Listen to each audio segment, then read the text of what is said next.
નમસ્કાર મિત્રો, મારી યુટ્યુબ ચેનલમાં તમારું હાર્દિક સ્વાગત છે। આજે આપણે વાત કરવાના છે હરિયાણામાં હુરબાઈ ડાય બનેલી ઘટના છે। જૂના જમાનાની વાત છે। નહીં તોય આ વાતને માથે થઈને 101 વસંત ફૂલડા ખીલવીને એ ઓળગોળ થઈ હશે। 101 શિયાળા ટાઢુની લેરક્યું નાખી ગયા હશે। 101 ઉનાળા ધરતી પર છૂટે હાથે લૂ વેરીને વયા ગયા હશે। એ વખતે જામનગર રાજ્યના નાના હરખા હરિયાણા ગામમાં હુરબાઈ નામની સિંધી બાઈ રહેતી હતી। પાડાને 3 ગળથોલા ખવરાવે એવી જોરુકી હુરબાઈને જોનાર સૌ એમ જ કહેતા કે ભગવાને 5 ભાયડા હામટા મારીને આ એક બાયડી ઘડી છે। 5 હાથ પૂરી ઊંચી અને કદાવર હુરબાઈ ફડક ફડક કરતી બજાર હોહરવી નીકળતી ત્યારે ગામ આખું એને ફાટી નજરે નિહાળી રહેતું। હુરબાઈ અને એના પતિ મામદ સિંધ તરફથી પેટીયું રળવા માટે જામનગરના મલક માથે ઉતરી આવ્યા હતા। ફરતા ફરતા 2 માણા હરિયાણા ગામમાં આવીને ઠરીઠામ થયા। મામદે ગામ સીમનું ટોયાપણ એટલે કે ચોકી દેખરેખનું કામ રાખ્યું હતું, એટલે એને સીમશેડે છાપરીઓ બાંધીને અહુર હવાર ત્યાં રહેવું પડતું। ઘરમાં નવરી હુરબાઈ કંટાળી જતી એટલે ફટોફટ 4 રોટલા ટીપીને ગામમાં આંટો દેવા નીકળી પડતી। કોઈ હાજુ માંદું હોય તો એને પોતાની કોઠાસૂઝ પ્રમાણે ઓહળિયા ચીંધતી। હુરબાઈના ઓહળિયામાંથી તરિયા તાવને 3 દીમાં મુઠ્ઠી ઓવાળીને ભાગવું પડતું। પરોપકારી સ્વભાવને કારણે હુરબાઈ જાતે સિંધી હોવા છતાં દૂધમાં સાકર ભળી જાય એમ ગામના રાજપૂત, બ્રાહ્મણ, કોળી, કણબી, ભરવાડ સૌના કુટુંબો સાથે હેતપ્રીતની હીરલાની ગાંઠ જેવો લાગણીનો નાતો બંધાઈ ગયેલો। ગામમાં કોઈની વહુ દીકરીને ખાટલો આવવાનો હોય તો પણ હુરબાઈને જરાય પીડા ન થાય એમ હળવે હાથે પ્રસૂતિ કરાવતી અને એ કરતા નવા આંગંતુકને ગોળના પાણીની ગળહૂતી પાઈ એને રમાડીને પછી ઘેર જતી। એ બાળકને છઠ્ઠી પણ હુરબાઈ જ કરાવતી। ગામમાં વહુ દીકરીનું આણું હોય કે દીકરીને સાસરે ઓળાવવાની હોય, આણું સીવા દરજીને બેસાડવાના હોય કે લગ્ન લખાવાના હોય, કથા કરવાની હોય કે કોઈના ઘરનું વાસ્તુ લેવાનું હોય, કોઈને કરડેલ વીછી ઉતારવાનો હોય કે કોઈના ફળિયામાં માતાનો માંડવો નાખવાનો હોય, ભૂવા પાસે દાણા જોવરાવાના હોય કે માતાના નિવેદ કરવાના હોય, તુલસી વિવાહ હોય કે ગોયણીઓ જમાડવાની હોય, પરગામ કોઈની કાણ કહીને આ જવાનું હોય કે ગામમાં જવાન જૂદ દીકરો ફાટી પડ્યો હોય, એના છાતીના પાટિયા બેસી જાય એવા છાજિયા લેવાના હોય, ગામમાં બ્રહ્મભોજન હોય કે 84 હોય, કોઈનું લખણું હોય કે કોઈનું ઘરનું હોય, નવી સીવી પરણીને સાસરે આવેલી વહુને દસૈયા નવરાવાના હોય કે અઘરણીવાળી વહુને કોડિયાળી રાખડી બાંધવાની હોય, તેવા તમામ ટાણે હુરબાઈ સૌની માર આવીને હમથી ખૂંદતા હોય। હુરબાઈ વિનાના હરિયાણા ગામના જીવનની કલ્પના કરવી મુશ્કેલ હતી।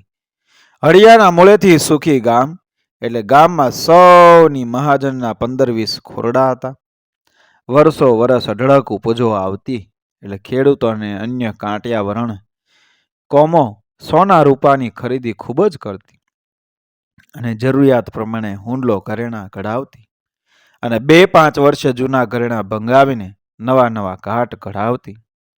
ગામમાંથી કોઈ પણ માણસ સોનીડાના હાટે સોનું રૂપું ખરીદવા કે તૈયાર ઘરેણું કઢાવવા જાય ત્યારે હુરબાઈને અચૂક હારે લઈ જાય। સોનું કે તૈયાર દાગીનો બતાવે ત્યારે હુરબાઈને હાથમાં લઈને ઝીણી આંખ કરીને એ તરત કહેતી, મહાજન આ તો 8 વલ્લું છે, આવું પિત્તળ જેવું ન હાલે।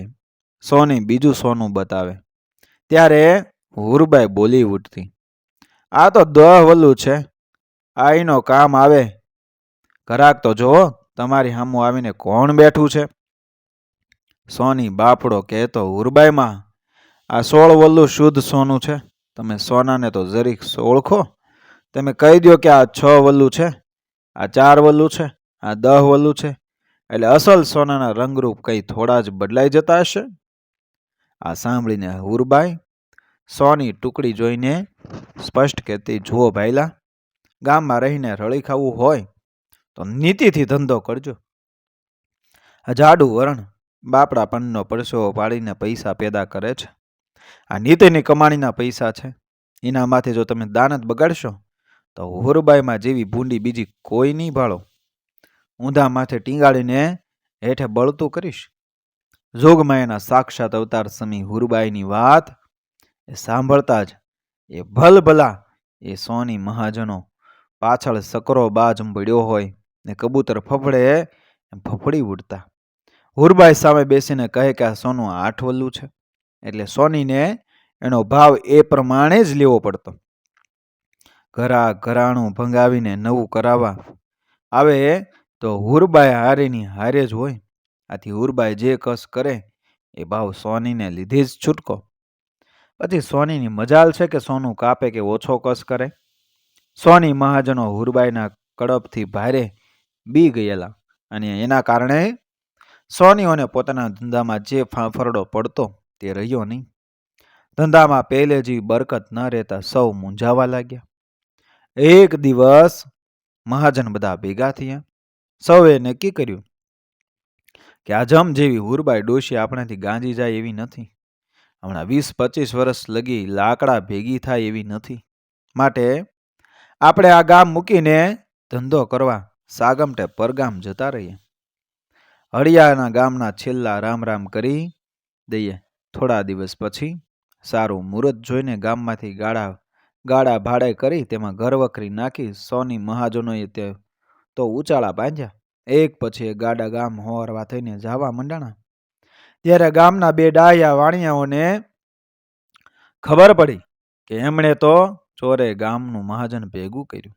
સૌએ વિચાર્યું કે ગામમાંથી સોનીઓ સાગમટે વયા જાય તો ગામનું નાક વઢાઈ જાય. ગામમાં સારા સોની નહીં રહે તો ગામના લોકોને એ ઘરાણા કઢાવવા પરગામ જવું પડશે અને પરગામના સોની આંકડે મધ માનીને એ અભણ માણસોને લૂંટી લેશે. આમ વિચાર કરીને ડાહીમાના દીકરા ગણાતા વાણિયા મહાજન સોનીઓના ગાડા આડા ફરી અને વળ્યા.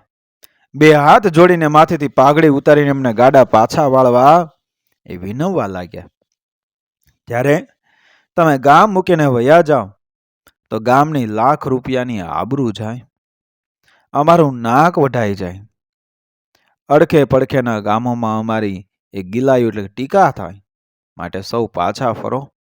ગામમાં સુખેથી રહો ને ધંધો કરી તમારા નસીબનું રળી ખાઓ. ત્યારે એક વૃદ્ધ સોનીએ આગળ આવીને એટલું જ કીધું, મહાજનની વાત આંખ માથા પર, પણ હવે આ ગામમાં અમારાથી ઘડીએ રહેવાય એવું રહ્યું નથી. કોઈ સોનું લેવા આવે કે ઘરાણા કઢાવા આવે ત્યારે હુરબાઈ ડોશી સૌની હારે ઘોડો ખૂંદાવતી આવે છે. શુદ્ધ સોનાને ઈ 12 વલ્લું કહે એટલે પત્યું. ઈ બોલે ઈ બ્રહ્મ વાક્ય. ઈ ભાવે અમારે ઘરાકને સોનું દઈ દેવું પડે. ગામના સોની ધંધો કરવા બેઠા છે, ગામને લૂંટવા નથી બેઠા. ખબર ન પડતી હોય તો થોડોક તો ભરો રાખવો જોઈએ કે નહીં? 15 વરહ મર જે ઘડામણ મારા બાપા લેતા હોય એમાં એક જઈ એટલે પૈસા પણ અમારાથી વધારતો નથી, પણ તમે ઘડામણ વધારો એની કોણ ના પાડે છે? હુરબાઈ ડોશી ડારો કે દે છે ને ના પાડે છે. પૂછો એમને જઈને કે ઈ હાથણ જેવી ડોળા ફાડીને અમને બહુ બીવરાવે છે બાપા. એની બીકે તો અમે શાંતિથી ધંધોય કરી શકતા નથી. પણ અમે હુરબાઈ માને સમજાવશું. તમને વાજબી ઘાટ ઘડામણ લેવા દેશે, પણ ગામ મૂકીને વયા જવા વાળી વાત તો માંડી વાળો.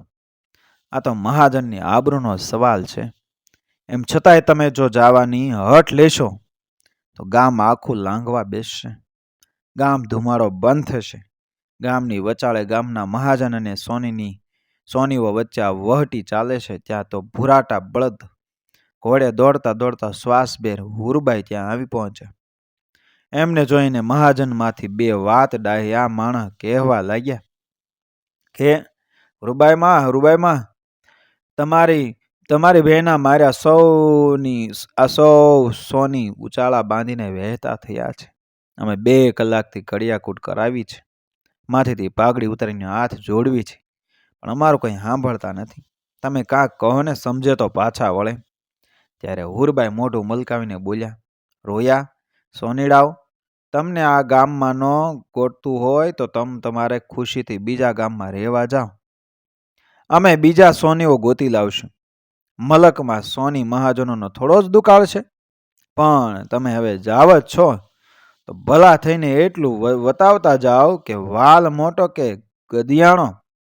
નવા સોનીઓ સોનાનો તોલ કરે ત્યારે મને ખબર તો પડવી જોવે ને.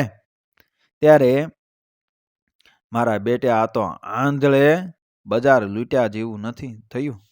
સોનીના છોકરાને સંઘણે છેતર્યા. આપણે તો એની અક્કલ હોશિયારીની બીકે સોનું કાપતા નહીં કે કસ કરતા નહીં. તાણે આને તો કોથળામાંથી બિલાડું કાઢ્યું. વાલ મોટો કે ગદિયાણો એની જ આને ખબર નથી. સાકર કોળું આખું શાકમાં ગયું. એમ મનોમન વિચારતો એક વયોવૃદ્ધ ચતુર સોની બોલ્યો કે ઉરબાઈમાં ગદિયાણા કરતા વાલ મોટો ગણાય. પછી સૌ સોની બોલ્યા કે ગામનું મહાજન પાઘડી ઉતારે છે એટલે હવે અમે પાછા આવીએ છીએ. પણ જો આ હરબાઈમાં ફરી કનડશે તો ગામ મૂકીને વિયા જશું. મહાજન સંમત થયા. સૌ સોનીઓએ ગાડા ગામમાં પાછા વાળ્યા અને વાલને મોટો બનાવી સોનીઓએ 2 વરહમાં પોતાના ખોરડાના નળિયા એ સોનાના બનાવી દીધા. પછી તો હુરબાઈ માને ગળ પણ વળી ગયું. ઉતરતી અવસ્થાએ લકવો થયો. ઘણા વરહ ખાટલે રહીને 80 વરહની ઉંમરે વફાત પામ્યા. હવે ગામ લોકોને ખબર પડી ગઈ કે વાલ કરતા ગધિયાણો મોટો કહેવાય. પણ હુરબાઈમાં મૃત્યુ પછી પાછળ કહેવત મૂકતા ગયા કે હરિયાણામાં હુરબાઈ ડાય, વાલ મોટો કે ગધિયાણો ભાઈ. મિત્રો, વિડીયો પસંદ આવ્યો મારી ચેનલ સબસ્ક્રાઈબ કરો, ફોલો કરો, શેર કરો. મળીએ આવી જ ઘટનાને પ્રેરણાદાયક વાર્તાઓ સાથે આગળના વિડીયોમાં. બન્યા રહેજો મારી ચેનલ સાથે. જય શ્રી કૃષ્ણ.